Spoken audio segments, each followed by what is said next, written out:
अगली बड़ी खबर है पंजाब से, जहां पर मोहाली हमले का सीसीटीवी फुटेज सामने आया है। इंटेलिजेंस है ये पूरा मामला।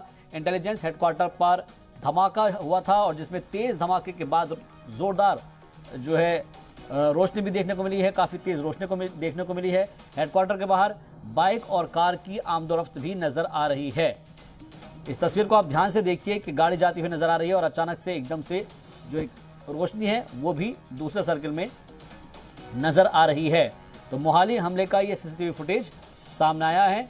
इस फुटेज के अंदर इंटेलिजेंस हेडक्वार्टर के अंदर बताया जा रहा है कि ये हमले का वीडियो रिकॉर्ड हुआ है और सीसीटीवी में रिकॉर्ड इंटेलिजेंस हेडक्वार्टर पर ये धमाका जो हुआ था उसको लेकर अब जांच आगे की जा रही है। एक बाइक और एक कार वहां से गुजरती हुई नजर आ रही है और इसके अलावा वहां पर जो धमाका हुआ है उसकी भी तस्वीर इस सीसीटीवी में रिकॉर्ड हुई है। एक तेज रोशनी उसके अंदर नजर आ रही है। फिलहाल मामले की जांच की जा रही है और जो भी लोग इसके अंदर मुलव्विस होंगे उनके ऊपर सख्त एक्शन लिया जाएगा, क्योंकि पूरा मामला सीसीटीवी में रिकॉर्ड हो गया है।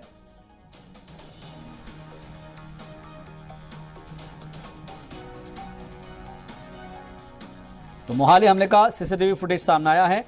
इंटेलिजेंस हेडक्वार्टर में हमले का ये वीडियो